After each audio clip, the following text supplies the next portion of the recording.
3, 2, 1. Here we go!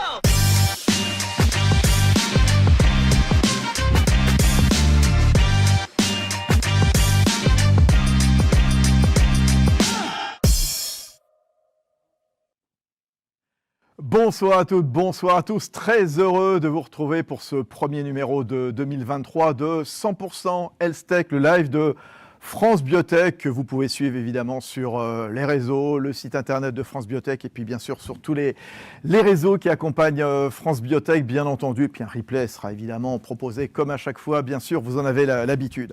En tout cas, 2022, 2023, le secteur est toujours innovant et agile et vous le verrez dans un instant, on en aura la preuve avec de belles entreprises telles Accure Therapeutics, puisque c'est aujourd'hui la journée internationale de l'épilepsie. Vous aurez Amolite également spécialisé sur les maladies endocriniennes rares. Vous aurez également Vitadix qui a développé une solution innovante pour le diagnostic précoce du cancer de la vessie. Voilà, ce sera parole d'entrepreneur. Tiens d'ailleurs, comment se porte ce secteur, Rendez-vous dans quelques secondes justement avec la présentation des grands enjeux du 20e panorama annuel France Health Tech.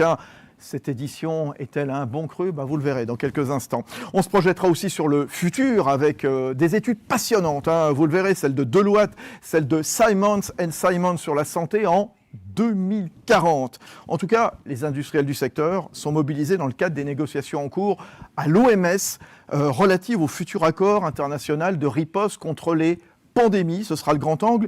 Et puis, vous savez, pour grandir, on en parle régulièrement dans cette émission, la question du financement, bien entendu, elle est primordiale. Nous serons en ligne du Grand-Duché du Luxembourg, nous serons en ligne du siège de la BEI, la Banque européenne d'investissement, qui vous accompagne, vous les entreprises de la Health Tech. Voilà le programme donc de la prochaine heure. Et la tradition pour démarrer, bien sûr, c'est le chiffre du jour.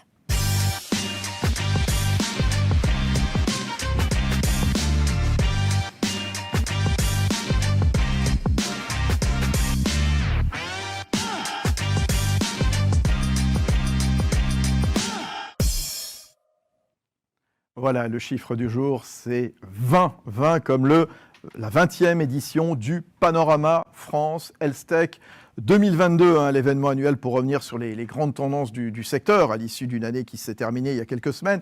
Étude très attendue par vous toutes et tous, bien sûr Panorama qui sera présenté officiellement, ce sera vendredi à Bercy en présence du ministre Bruno Le Maire. Mais ce soir, on va en découvrir quelques-unes des grandes tendances avec Chloé Evans qui nous accompagne. Bonsoir, vous êtes responsable des études sectorielles et des relations internationales de France Biotech. À vos côtés, il y a Guillaume Morelli qui nous accompagne, directeur Listing France, Espagne, Portugal chez Euronext. Rosalie Maurice, responsable du domaine santé à la direction de l'innovation de BPI France. Et puis Cédric Garcia, associé chez EY. Et puis je donnerai la parole, il est en ligne depuis Londres, à Edward Lawton, senior consultant chez Sightline. C'est dans un instant, Edward, on va vous donner la parole.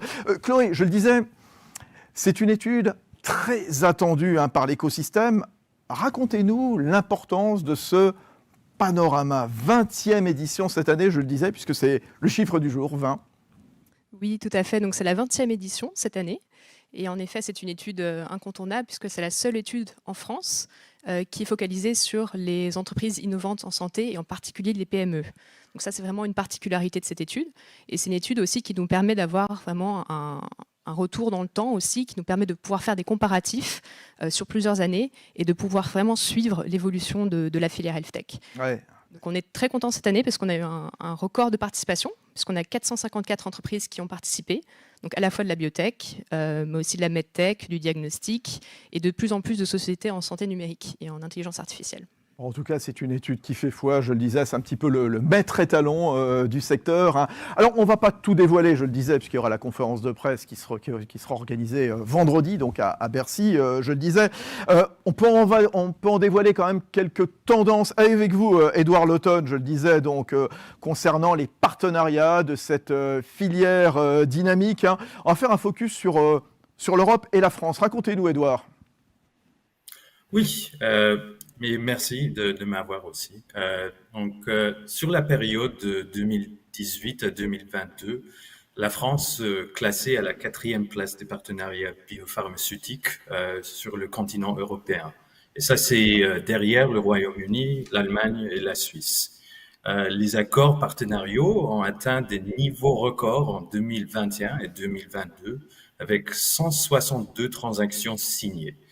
Un tiers des alliances portaient sur des accords R&D en oncologie, suivis de la neurologie et des maladies infectieuses. Et les nouvelles approches technologiques dans les biomédicaments deviennent plus courantes. Et à noter également que plus de la moitié des partenariats se situent au stade préclinique. Et cette proportion a augmenté pour atteindre à 71% en 2022.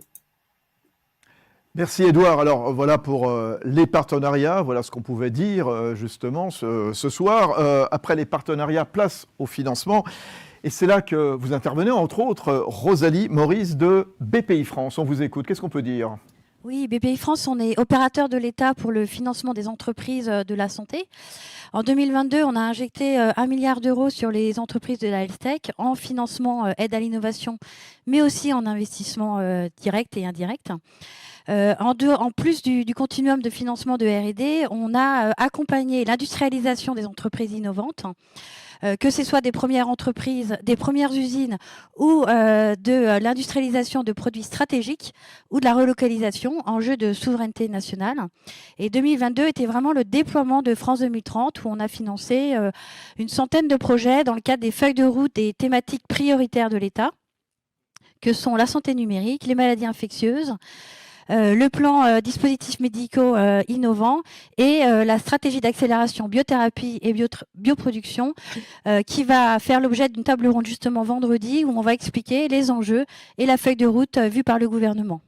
Voilà, merci. On voit donc le financement qui est au rendez-vous, financement public avec BPI France, avec vous, Rosalie. Place également au financement privé, private equity, marché. Cédric Garcia, EY, là aussi, qu'est-ce qu'on peut dire ? Le financement est-il au rendez-vous ? Alors ça dépend de ce qu'on regarde. Donc au niveau mondial, le financement est en retrait de manière très significative puisqu'on a une baisse de 50%. Mais la France est à contre-cycle puisque en France, cette année, on a eu une augmentation de 14% du financement.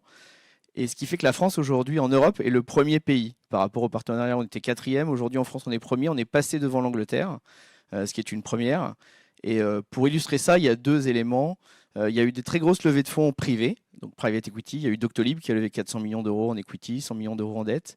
Et puis on a eu des IPO, notamment l'IPO de Recking, qui est une SPAC qui a levé 150 millions et qui est la plus grosse IPO européenne. Donc on a vraiment des événements emblématiques de l'écosystème en France cette année. Qui font que la France se porte bien. Tiens, quand on parle d'IPO et quand on parle de financement, c'est aussi la partie d'Euronext. Et c'est Guillaume Morelli qui est avec nous. Allez-y, prenez la parole, Guillaume, s'il vous plaît. Merci beaucoup. En fait, pour compléter ce qui a déjà été dit, 2022 a été une année d'abord de hausse de taux importante, qui casse un cycle de 11 ans de baisse des taux. Et la hausse des taux, forcément, a un impact sur la valorisation de la deep tech et de la health tech en particulier. Et effectivement, ça a été très marqué aux États-Unis, ça a mieux résisté en Europe et la France s'en sort plutôt bien, notamment parce qu'on bénéficie du soutien des pouvoirs publics, mais aussi parce qu'on a un écosystème qui est plus mature que dans d'autres géographies. Le deuxième impact qui est important de noter, et c'est un thème aussi fort en ce moment, c'est celui de l'efficacité. Pas l'efficacité des traitements, mais de l'efficacité de la chaîne des valeurs, de sa capacité à apporter une réponse bien disante en termes de coûts. Et ça, c'est un enjeu qui est clé, on le voit de plus en plus, et ça se traduit dans la diversification des investissements faits par les grands actionnaires, les grands investisseurs. Beaucoup plus de e-santé, beaucoup plus d'intelligence artificielle, beaucoup plus d'investissements dans la production, la bioproduction, mais aussi une concentration dans le domaine thérapeutique de plus gros tickets, dans des projets plus matures. Et ça, c'est vrai que c'est une tendance forte que l'on a vue ces derniers temps. Chloé Vance, je reviens vers vous justement. Est-ce qu'on peut dire que cette édition, ce sera un bon cru ? C'est un bon cru ou pas ? Écoutez, c'est une édition, en tout cas là vous avez vu un petit aperçu des différentes tendances. C'est une année intéressante, une bonne année en soi. Pour vous donner quelques conclusions, en tout cas sur la partie maturité des entreprises, on voit qu'on arrive de plus en plus à des sociétés qui grandissent, qui atteignent le marché, avec un financement dont on a parlé qui était quand même au rendez-vous pour la France. Donc une bonne année. Et puis bon, là il s'agit évidemment de tendances assez... Oui, parce qu'en fait vendredi on en saura plus puisque vous allez révéler donc l'intégralité de cette centaines de pages de ce panorama Health Tech, 20e fait. édition, je le disais. 20e édition, donc ça sera publié donc vendredi. Et on aura donc une conférence de presse le matin Ouais. et puis une restitution en soirée à Bercy. Alors là, on fait un peu les premières tendances, ce lundi soir, ce lundi 13 février, on en saura plus évidemment donc le 17, bien entendu. Mais ce qu'il faut dire, c'est que cette étude, ce panorama, il ne va pas s'arrêter vendredi soir. Il va continuer de vivre tout au long de l'année. Oui, tout à fait. Non, c'est vraiment une étude de référence qui vit tout au long de l'année et qui aussi sera présentée avec nos contributeurs, donc les pôles de compétitivité, un peu partout en France et avec nos partenaires, pour pouvoir justement faire des focus un peu plus spécifiques sur les régions et puis pouvoir faire vivre l'étude toute l'année sur ces aspects-là. Eh bien voilà, on a hâte de découvrir donc évidemment l'intégralité de ce rapport qui sera présenté à Bercy. Donc vendredi, je le disais, ce sera l'événement de ce début d'année en présence du ministre Bruno Le Maire, bien entendu. Merci à tous les 5. Merci à Londres, à Edouard Lawton, senior consultant chez Sightline.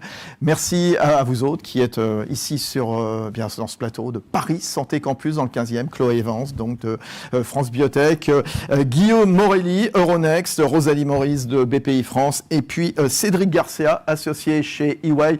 On va continuer justement, n'oubliez pas aussi, 19h20, on sera à Luxembourg, comment la BEI accompagne les entreprises de la Health Tech justement. Nous serons avec leurs dirigeants depuis Luxembourg et tout de suite, c'est un premier rendez-vous avec Parole d'entrepreneur.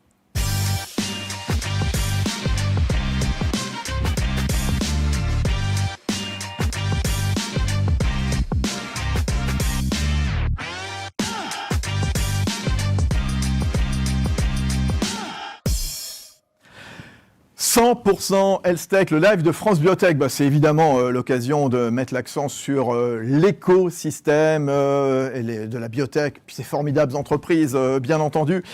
Parole d'entrepreneur, premier rendez-vous donc au cœur de ce premier numéro de 2023. Aujourd'hui, lundi 13 février, c'était la journée internationale de l'épilepsie. Laurent Nguyen, bonsoir. Bonsoir. Laurent Nguyen, qui se trouve à Mulhouse, il est fondateur et CEO d'Accure Therapeutics, qui est une société pharmaceutique de R&D dédiée au développement de médicaments innovants pour traiter les patients souffrant de maladies du SNC, le système nerveux central. C'est un défi médical majeur. Laurent, on va rappeler aujourd'hui en quoi consistait cette journée internationale de l'épilepsie, aujourd'hui lundi 13 février. Oui, alors cette journée internationale, c'est une journée de sensibilisation. Et, chaque année, les deuxièmes lundis de février, une journée est organisée pour sensibiliser, éduquer sur la maladie épilepsie. Et ça a lieu dans plus de 120 pays, avec des thématiques vraiment importantes qui sont déjà faire prendre conscience que c'est une maladie neurologique, car elle est liée à un dysfonctionnement du cerveau. C'est une maladie qui peut être assez multiforme. On ne parle pas d'une maladie épilepsie, mais de plusieurs multiformes d'épilepsie multiforme.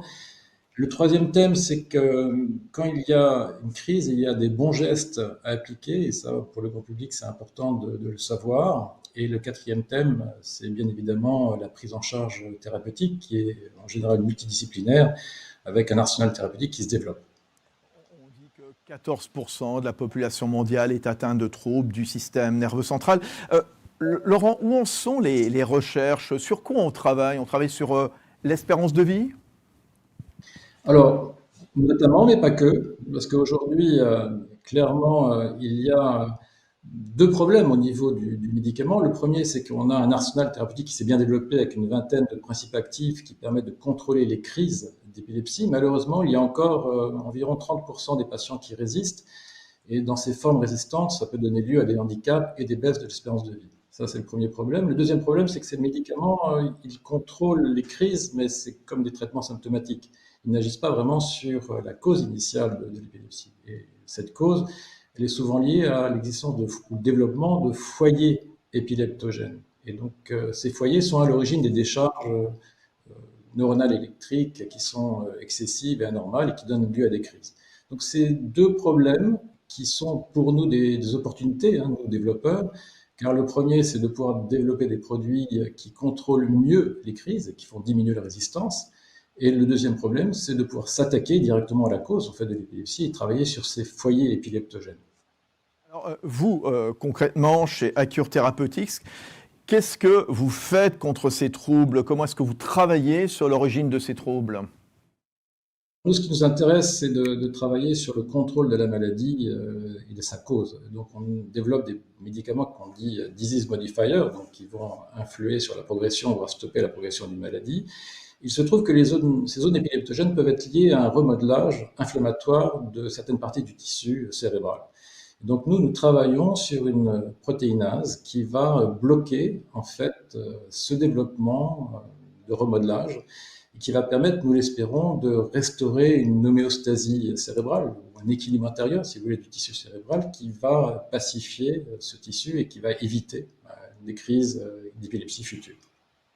D'un mot, l'apport d'une biotech comme la vôtre, Laurent Nguyen, comment est-ce que vous travaillez avec les universités, les gros labos également? Alors, clairement, Accure, notre métier, c'est de développer. Nous sommes des développeurs et on s'intéresse au système nerveux central, l'épilepsie en fait partie. C'est un domaine majeur, hein, puisque une personne sur 7 est atteinte aujourd'hui de maladies cérébrales.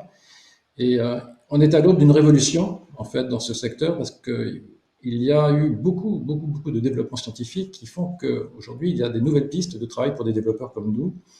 Et clairement, aujourd'hui, notre intention, c'est bien d'amplifier cette nouvelle ère qui va donner lieu au développement de nouveaux disease modifiers qui vont transformer fondamentalement le marché. Alors, nous, notre contribution, elle est assez simple. Nous sommes des développeurs, donc nous maturons des programmes.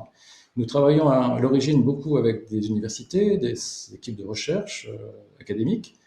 Et une fois qu'il y a eu un premier élément préclinique qui permet de penser que cette découverte peut donner lieu à des médicaments, nous maturons ces programmes dans l'objectif de les passer en expérimentation humaine et de développer des preuves de concept assez solides. À partir de là, notre business model est très clair.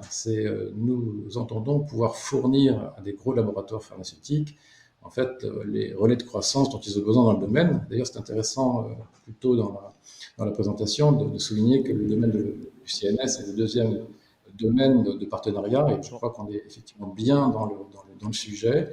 Aujourd'hui, notre travail, c'est de maturer des programmes qui sont issus de la recherche académique et ensuite de les proposer à des sociétés pharmaceutiques. De ce point de vue-là, Accure aujourd'hui a un portefeuille de 3 programmes, un en épilepsie, un autre en Parkinson, tous les deux en préclinique, et un troisième programme qui est aujourd'hui en phase 2, dans la sclérose en plaques. Et nous avons l'année dernière exécuté un partenariat avec une société suisse, Pharma Suisse, qui va permettre d'amplifier en fait le développement du programme. Merci, félicitations. Merci d'être venu dans cette émission. Laurent Nguyen, fondateur et CEO donc, de Accure Therapeutics depuis Mulhouse à l'occasion de cette journée internationale de l'épilepsie. Tout à l'heure, nous serons avec Amolid Pharma et Vitadix. Tout de suite, c'est le grand angle. Comment mieux s'organiser face aux pandémies? À tout de suite.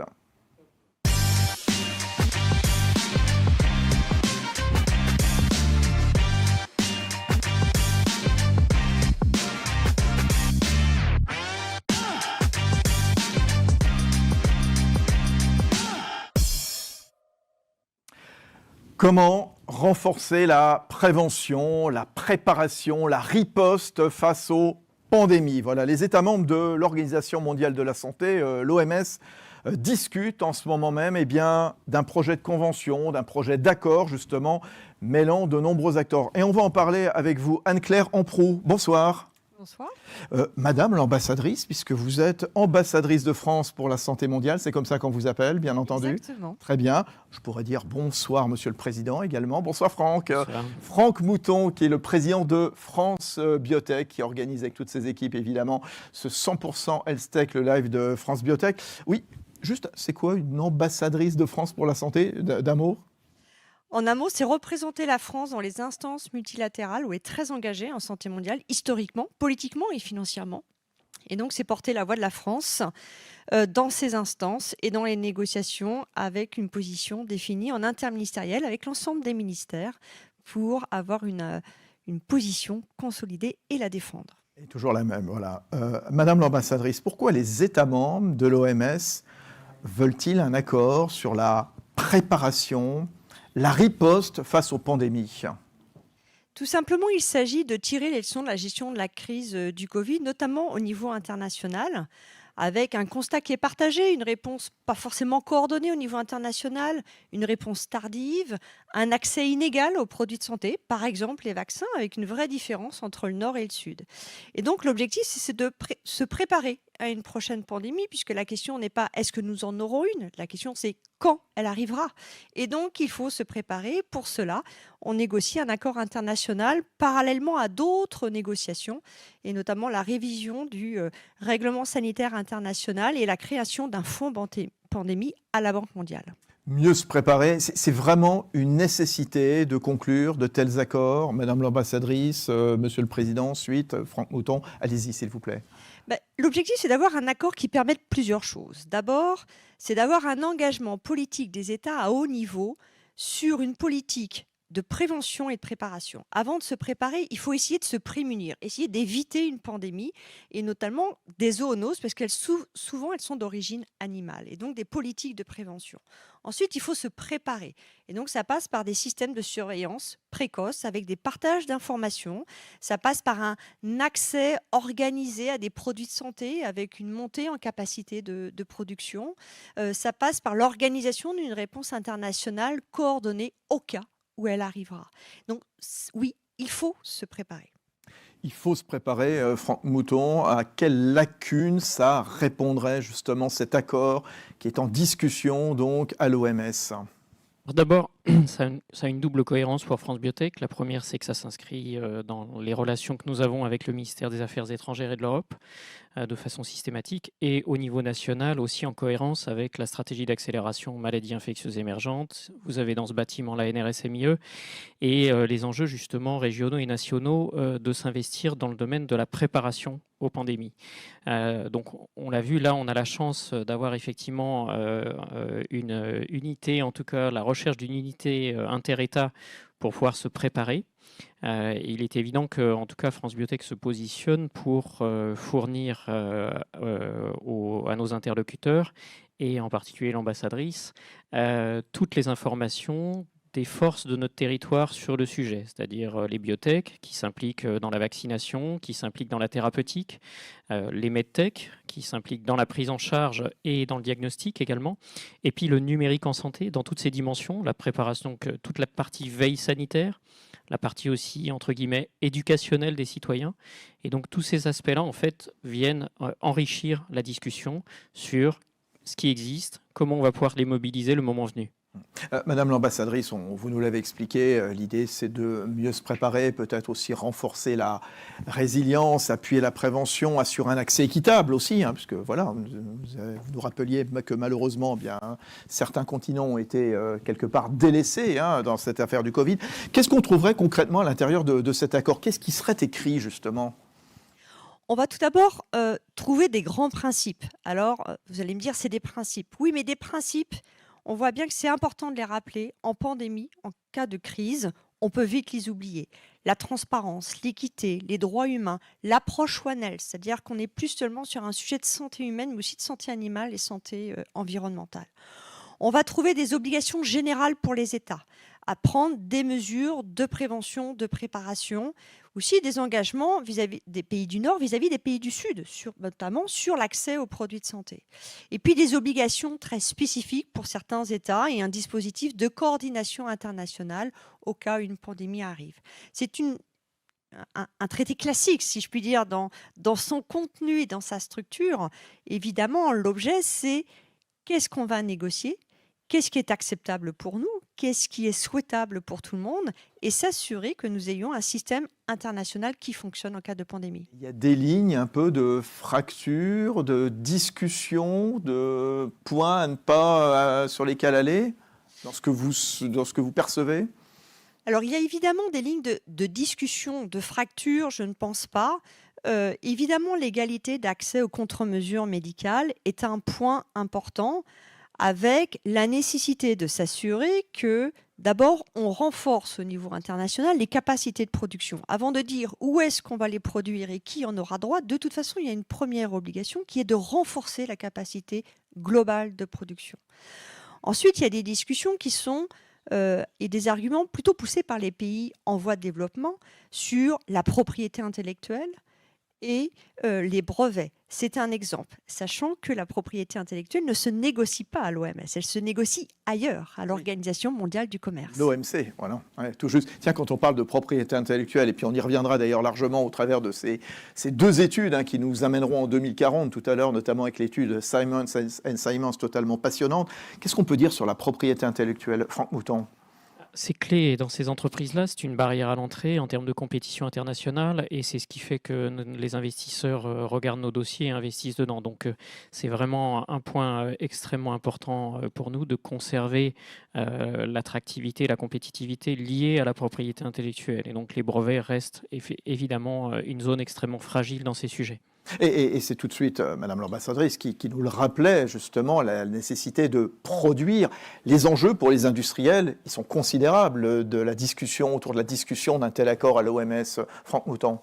Alors là-dessus, il y a 3 niveaux. Il y a le premier niveau qu'on a évoqué tout à l'heure, qui est l'identification sur les territoires des forces dans ces différentes familles technologiques. Comment on peut les mobiliser en cas de pandémie ? C'est-à-dire, qu'est-ce qu'il faut ? Comment on les prépare ? Ces entreprises pour pouvoir réagir le moment venu. Et puis le troisième aspect qui est comment cet accord-là ne nuit pas au développement de ces entreprises et à la compétitivité de ces entreprises. Oui, il y a des freins que vous posez là tout de suite, des limites à ne pas dépasser ? Il y a les aspects de propriété intellectuelle qu'on a déjà évoqués. Vous en avez parlé, évoqués. bien sûr. Hein. Il y a évidemment aussi la capacité à produire. Ouais. Un certain nombre de ces médicaments, par exemple, sont des médicaments qui nécessitent de la bioproduction. Comment faire en sorte effectivement de préparer notre territoire. On sait qu'aujourd'hui, c'est une lacune qui est, Rosalie Maurice l'indiquait, qui fait partie des sujets stratégiques pour la France avec la stratégie d'accélération bioproduction biomédicaments, où on investit lourdement pour pouvoir justement accompagner ce redéploiement industriel sur le territoire. Donc c'est aussi comment, dans cette logique-là, on va pouvoir répondre à ces lacunes-là. Anne-Claire Amproux, ambassadrice de France pour la santé mondiale, Franck Mouton, président de France Biotech, comment est-ce que vous travaillez l'un avec l'autre justement dans le cadre de la discussion autour de cet accord pour prévenir les pandémies ? Alors, ce lien et cette discussion, elle est primordiale.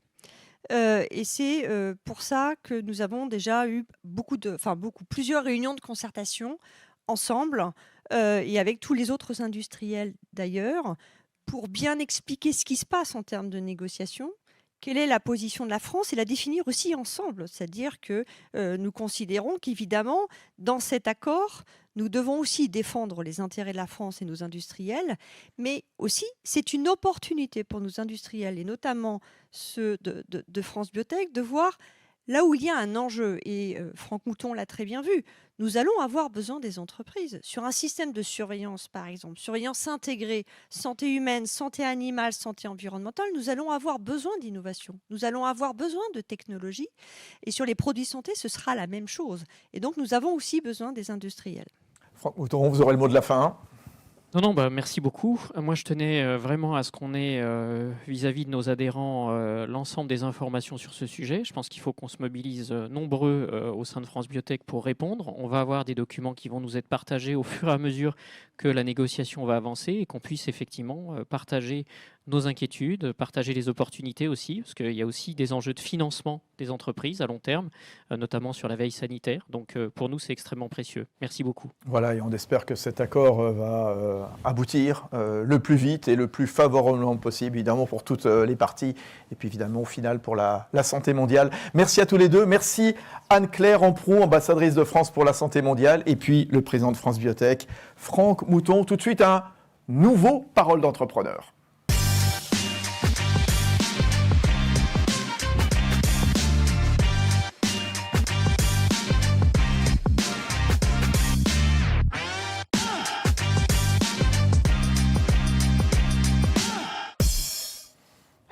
Voilà, le retour de Parole d'entrepreneur, vous savez, qui émaille régulièrement cette émission 100% Health Tech, le live de France Biotech. Et nous partons à Lyon retrouver Thierry Abribat. Bonsoir Thierry.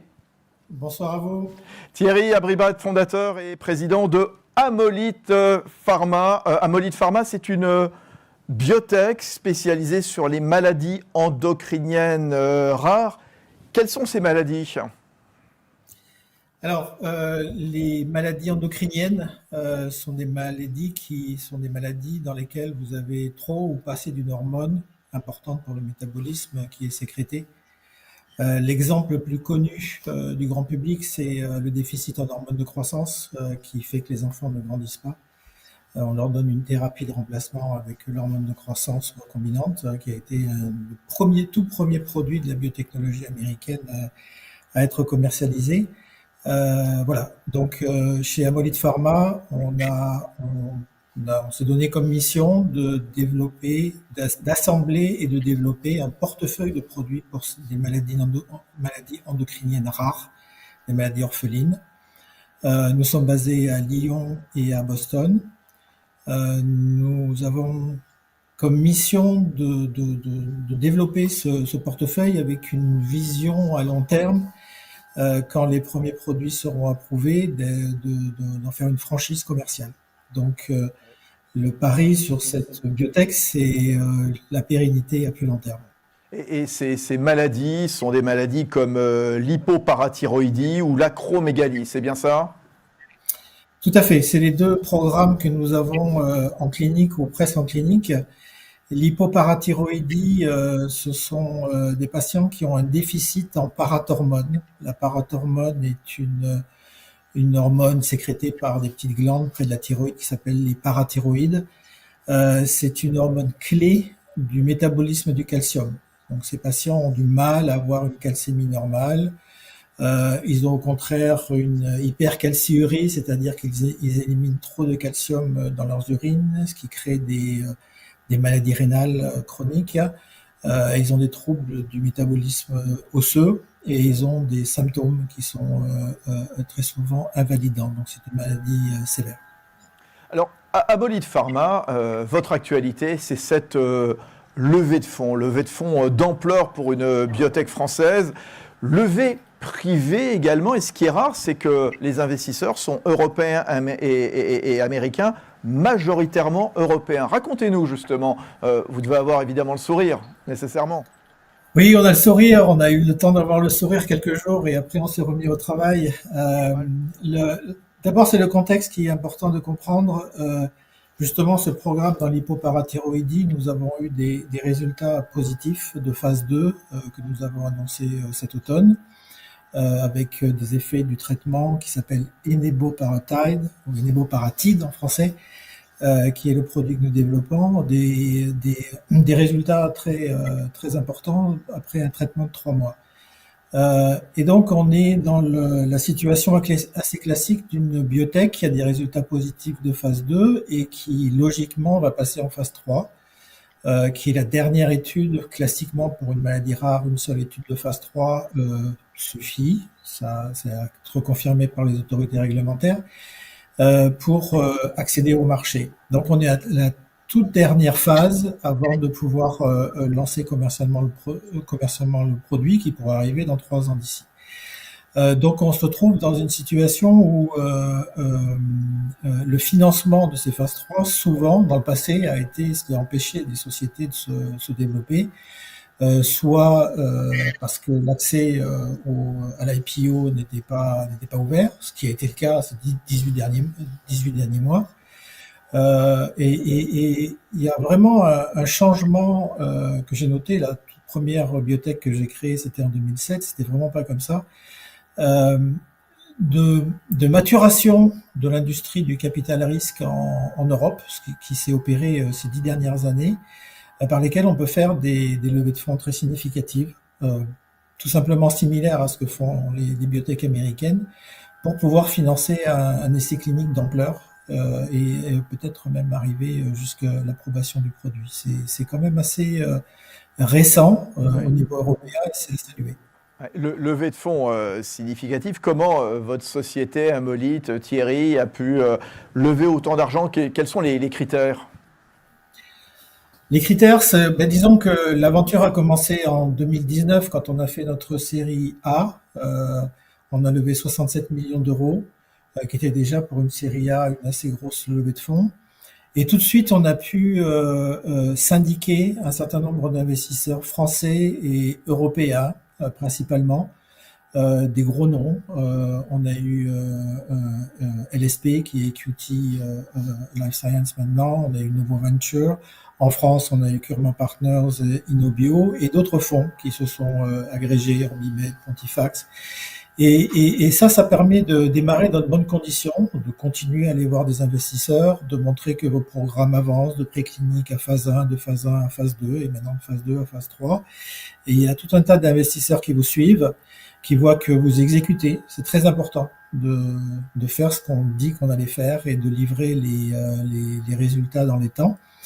Et quand en plus les résultats sont positifs, ça aide. Donc on a pu faire une série B en 2021 avec Andera et Sectoral Asset Management aux États-Unis comme co-lead. Et là, on a pu persuader Sofinova de l'idée ce tour de série C avec ICG, ce fonds anglais, comme co-lead, et aller chercher 2 fonds nord-américains supplémentaires. Et ben voilà, tout ça est très très positif. Merci beaucoup Thierry Abriba, donc président fondateur de Amolyt Pharma. On vous souhaite évidemment donc à cette société une longue vie avec plein de projets. Ça a l'air en effet de très bien se passer. Tiens, le futur de la health tech, on y est justement. Je ne sais pas quel rôle vous jouerez dans le futur de la santé. En 2040, on va se projeter avec le focus de 100% health tech. C'est tout de suite.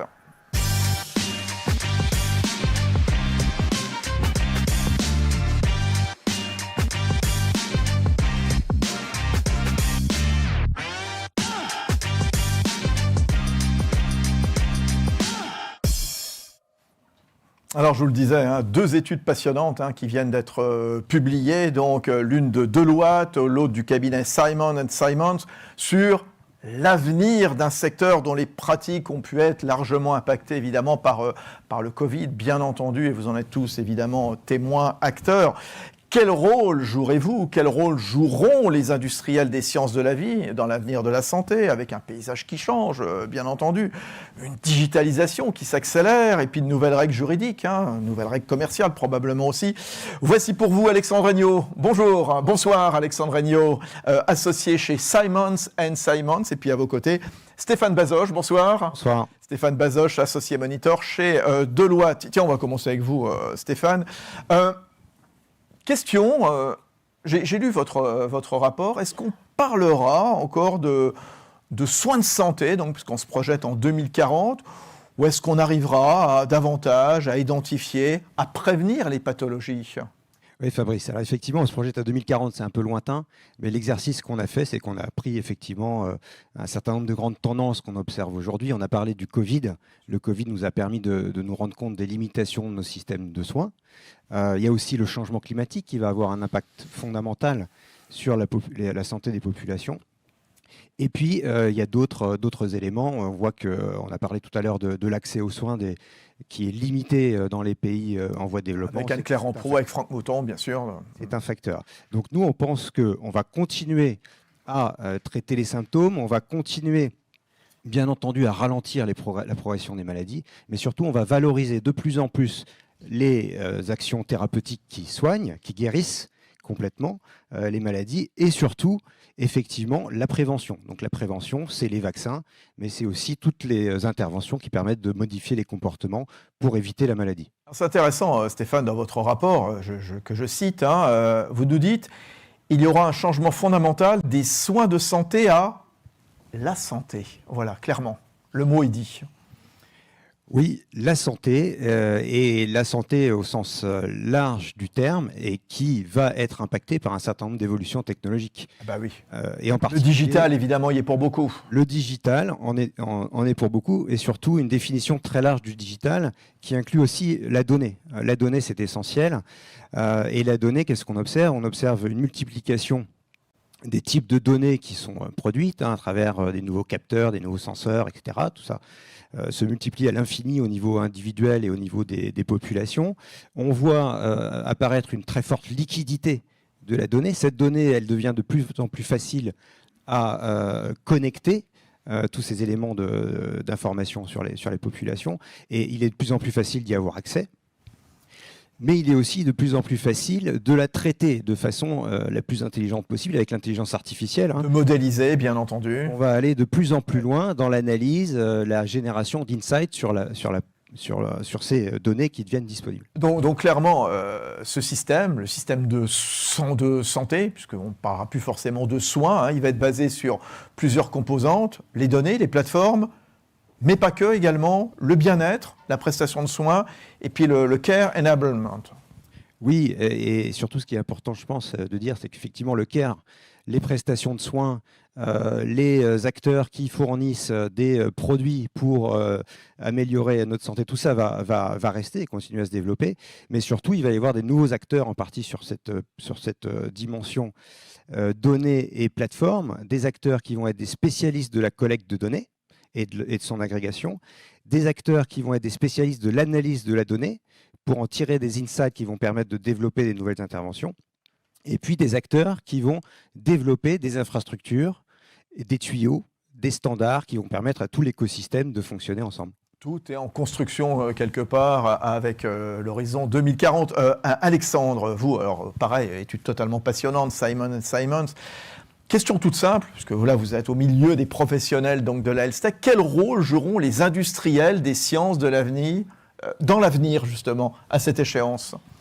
Alors, merci Fabrice. Juste avant de vous répondre, donc c'est une étude qu'on a menée sur plus de 2000 répondants à travers notre présence géographique, 22 bureaux, mais également au-delà, et pas que des juristes, puisque nous sommes avocats, mais nous avons identifié des cadres un petit peu C-suite, comme on dit. Alors, le rôle, il est fondamental. Les industriels, en donnant une acception large à ce mot d'industriel, parce que les industriels, ce sont bien sûr les industriels d'aujourd'hui, et Stéphane parlait d'un certain nombre d'acteurs qui souvent sont eux-mêmes en train de se réinventer. Qu'on ne connaît pas encore. Qu'on ne connaît pas encore pour certains, et puis on espère bien parmi les 530 adhérents de France Biotech, d'avoir les futurs Amgen, Biogen ou Moderna de demain, puisque, et c'est ce qu'on souhaite notamment à Molit, c'est d'aller jusqu'à la commercialisation. Certains auront d'autres destinées, bien sûr, il y aura des acquisitions, mais il y aura, et c'est vraiment également ce qui ressort, et la promesse qui ressort de cette étude, des acteurs qui pour l'instant sont vraiment au stade de pre-market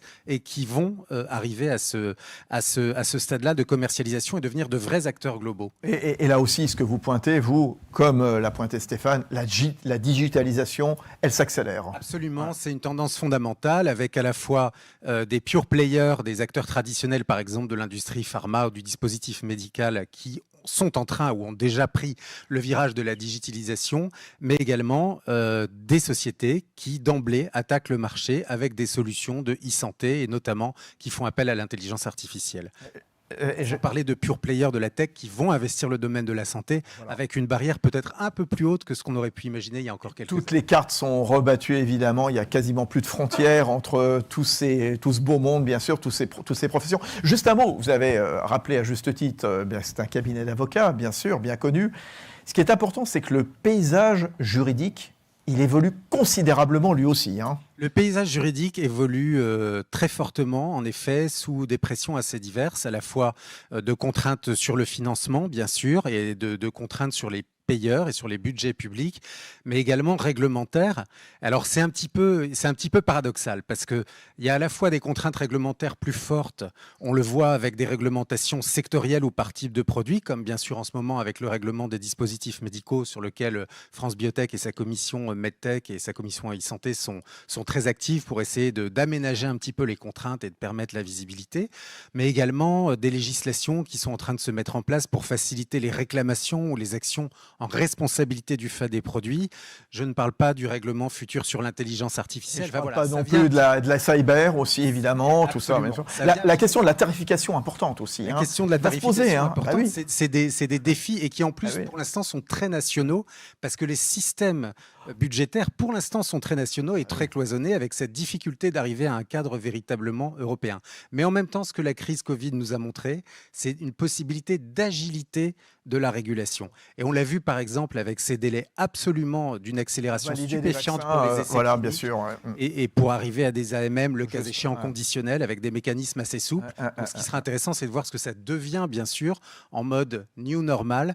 Qu'est-ce qui va rester de cette agilité qui a été assez spectaculaire en termes de réglementaire? Un mot quand même chacun, Stéphane, Alexandre, des nouveaux métiers. La guerre des talents, elle va s'accélérer ou pas? Stéphane? La guerre des talents De va droite. sans doute s'accélérer. Elle s'accélère déjà dans tous nos métiers. Et je pense que ce qui est important de noter, c'est que les critères pour aller chercher les talents vont plus être les mêmes. Hein, on parlait d'ESG. L'ESG, ça devient une thématique de plus en plus importante.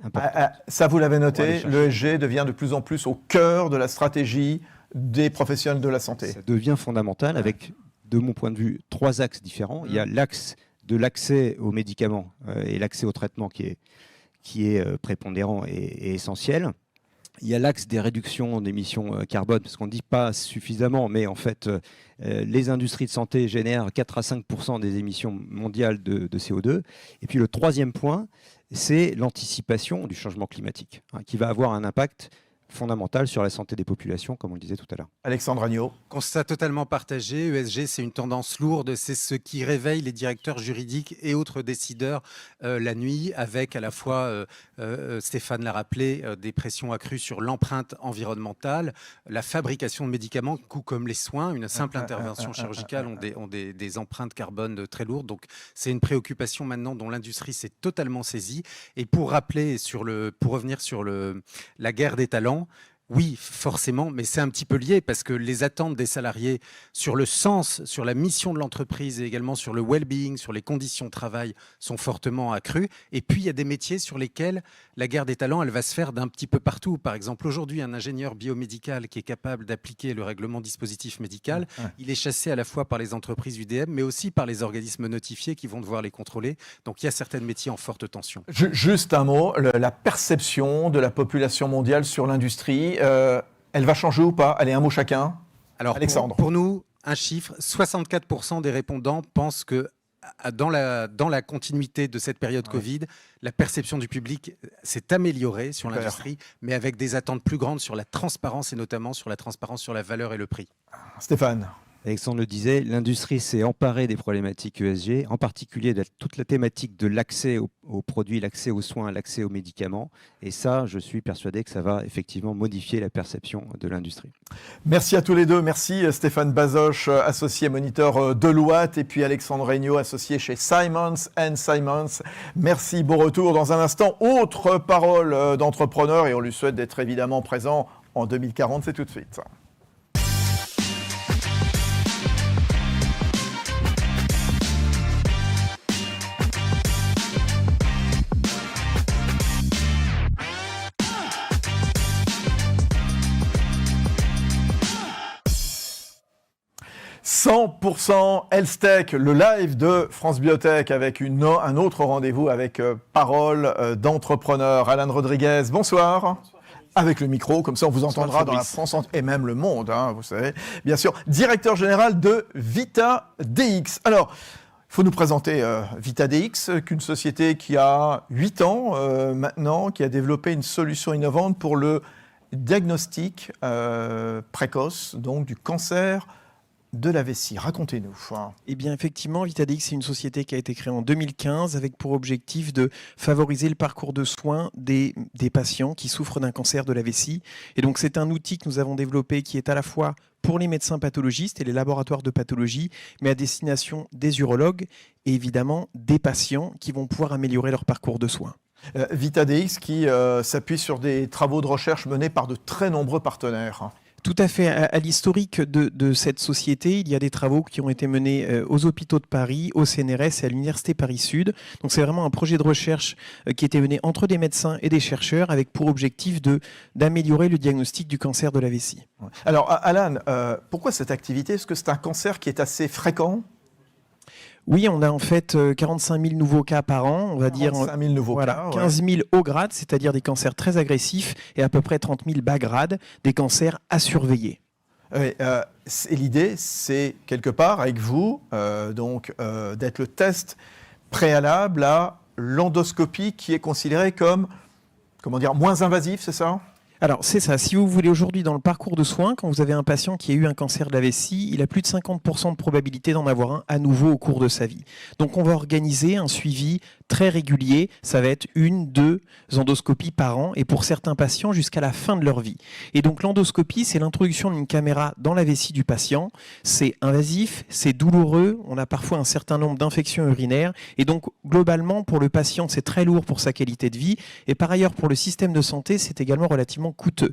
Les urologues ont par ailleurs un nombre de patients qui est important et donc en termes d'optimisation du temps, ce n'est pas idéal. Le positionnement de la solution que nous avons développée, c'est de permettre à partir d'un échantillon d'urine d'aider l'urologue à savoir s'il faut ou non réaliser cette endoscopie. Et là, il y a une chance de combien à peu près ? Qu'on la fasse ou pas Alors aujourd'hui, il y a à peu près 85% d'endoscopies qui sont ce qu'on appelle non nécessaires, c'est-à-dire qui pourraient être évitées. Nous, l'objectif, c'est à très court terme déjà de diviser par 2 ce chiffre. Bien. C'est quoi la suite, vos prochaines étapes donc chez VitaDX, Alan ? Alors on a beaucoup de choses. Aujourd'hui, on commercialise du coup notre solution dédiée au diagnostic, c'est-à-dire les patients qui ont des symptômes et ou sont en suivi de cette pathologie, mais on a également des travaux de recherche sur le dépistage, c'est-à-dire s'intéresser à des patients qui n'ont pas encore de symptômes, mais qui par exemple vont avoir un certain nombre de facteurs de risque. Alors typiquement les facteurs de risque, ça peut être une forte consommation de tabac, ça peut être également d'avoir travaillé dans certaines industries qui sont connues pour renforcer la probabilité de présence, et ensuite c'est de travailler sur d'autres indications. Aujourd'hui, la méthode que nous avons, c'est une technologie d'intelligence artificielle qui va analyser les éléments biologiques qui sont présents au sein d'un échantillon d'urine, mais nous pourrions appliquer cette approche sur d'autres indications. Alors pour ça, Alan Rodriguez, il vous faut de l'argent et vous êtes en cours de levée de fonds. Toujours, bien sûr. Oui, tout à fait. En fait, on finalise une levée de fonds de 8 millions d'euros auprès d'industriels et également d'un fonds lead très important pour nous, et toujours avec le soutien de nos 3 fonds d'investissement historiques, Go Capital, Auriga Partners et Odyssey Venture. Voilà, avec une précédente levée de fonds de plus de 7 millions aussi que vous aviez pu réaliser avec un certain nombre de partenaires. Et je pense notamment à BPI France, puisqu'on était tout à l'heure avec tout à fait. Rosalie, donc Maurice qui était avec nous. Voilà. Tout à fait. On a en fait, nous, réalisé plusieurs levées de fonds successives pour un montant total de 7,7 millions d'euros. Et on a, depuis le démarrage de l'entreprise, un véritable soutien de la part de BPI, également de la part de la région bretonne et de la région Île-de-France. Alors, vous êtes ce soir bien l'un des invités de 100% LSEC, le live de France Biotech. France Biotech, à laquelle vous allez adhérer. Exactement, à laquelle nous avons adhéré Ouais. il y a maintenant quelques semaines. Alors, il y a plusieurs sujets pour moi. Il y a une véritable initiative qui est lancée par France Biotech sur la partie pathologie digitale, c'est-à-dire exploitation de l'image pour les laboratoires de pathologie. Et nous, on est en plein dans ce secteur. On connaît bien certains des acteurs qui sont actifs en France dans le domaine, mais pas tous. Et donc, ça va nous permettre d'échanger avec des acteurs qui ont des problématiques qui sont similaires aux nôtres et qui pourraient devenir également des partenaires. Le deuxième sujet, c'est de la visibilité pour notre filière, pour faire en sorte que la France continue à développer de l'intelligence artificielle. On en parle beaucoup en ce moment. Il y a des sujets de données, il y a des sujets réglementaires, il y a des sujets d'accès au remboursement. Et sur tous ces sujets-là, France Biotech est très active, donc on est ravis. Ah ben voilà, on est ravis de vous présenter aussi bien toutes les 6 semaines à peu près ce rendez-vous, le live de France Biotech. Merci en tout cas d'être venu nous parler de VitaDX. Félicitations en tout cas, et puis bonne chance dans vos travaux, bien sûr, dans vos levées de fonds. Bien sûr, on a besoin d'entreprises comme la vôtre. Alan Rodriguez, merci, bon retour. Dans quelques secondes, le décryptage, comment la BEI, la Banque européenne d'investissement, accompagne justement ce secteur de la health tech.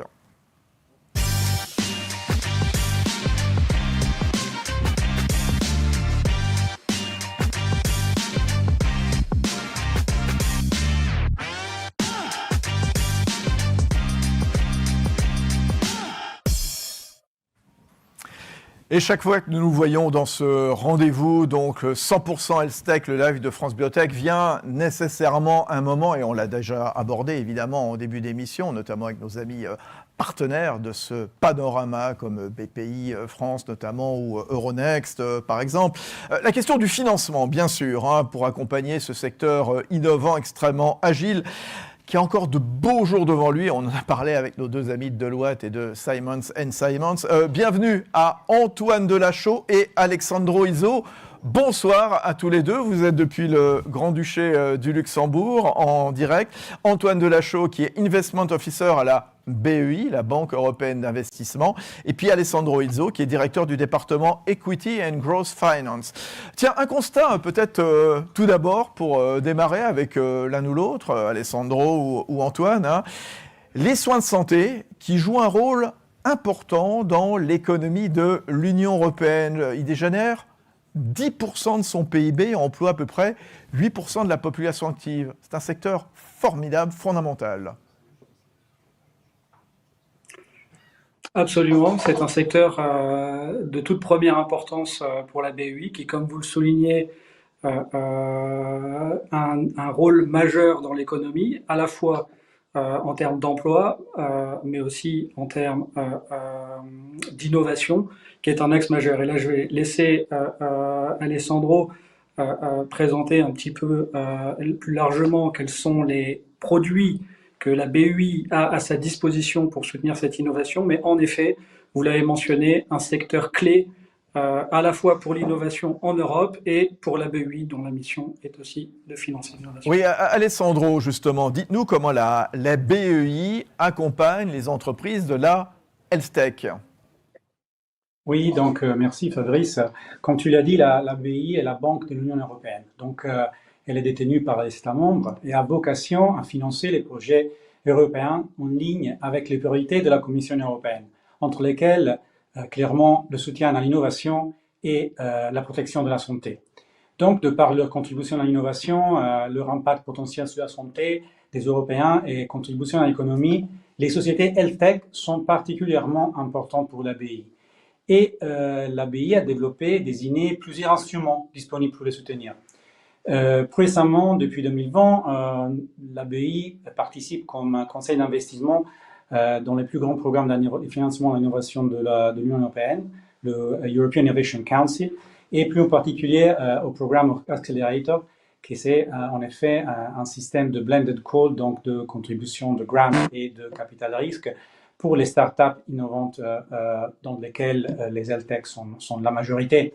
Là, quelques statistiques pour l'Union européenne.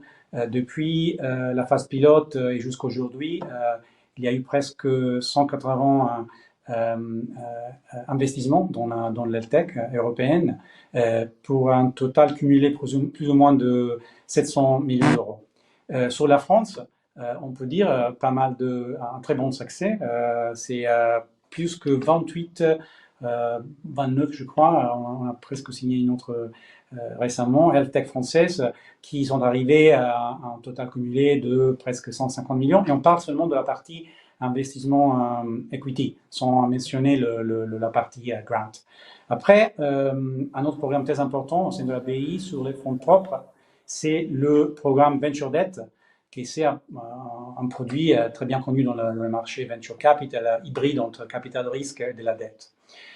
Là, les statistiques sont Health Tech soutenues par la BEI, plus ou moins pour un montant de 2,5 milliards depuis la phase initiale en 2016. Alors, dites-nous quand même, quelles sont les modalités, quelque part, d'intervention de la BEI? Quels sont les projets admissibles à un financement de la BEI? Parce que ça, c'est intéressant, parce que tous ceux qui vous regardent ce soir, se disent, est-ce que j'y ai droit? Alors tout à fait, et je pense que ce qui est important de souligner, c'est que la BEI a développé tout un arsenal de produits de financement qui vise à adresser les besoins des sociétés à différents stades de leur développement. Le programme EIC, European Innovation Council, va avoir vocation à financer des sociétés assez tôt dans leur développement en contribuant à des rounds de financement en fonds propres qui seront menés par des investisseurs privés auxquels l'EIC, conseillé par la BEI, va se joindre.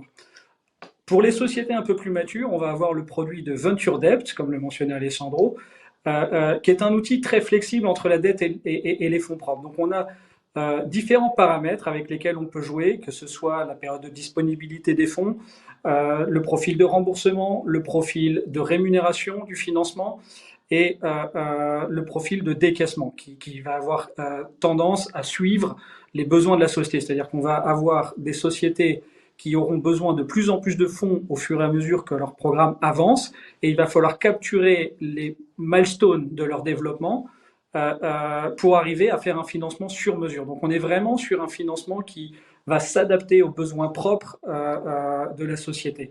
Et après, Alessandro n'a pas eu le temps de le mentionner, mais il y a des produits pour des sociétés plus matures sur lesquels on pourra revenir éventuellement si vous le souhaitez, qui sont donc les grosses sociétés du secteur de la santé et du fonds monétaire. Oui, juste d'un mot, puisqu'on va se quitter dans quelques instants, ça sera bientôt la fin de l'émission 100% Health-Tech, mais on s'en souvient, la BEI, vous aviez mobilisé des milliards face au Covid, justement.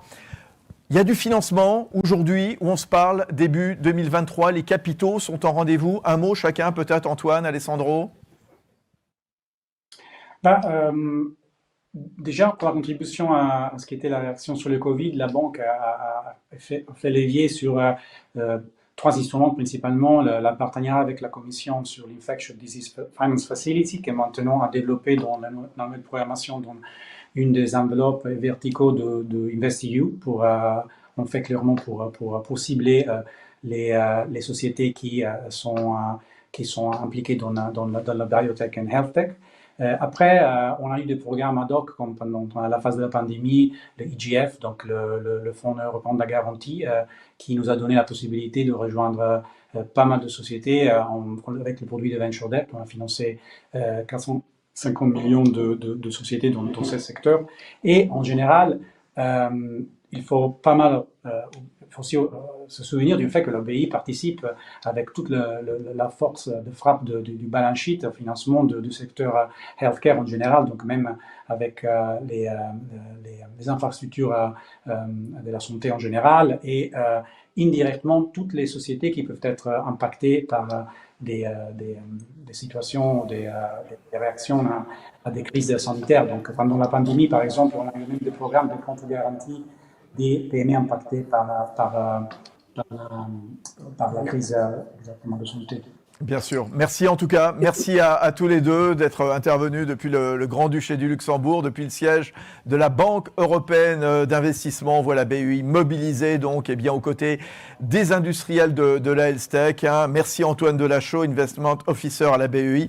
Et puis Alessandro Izzo, directeur du département Equity and Growth Finance. Dans quelques instants, eh bien, le mot de la fin.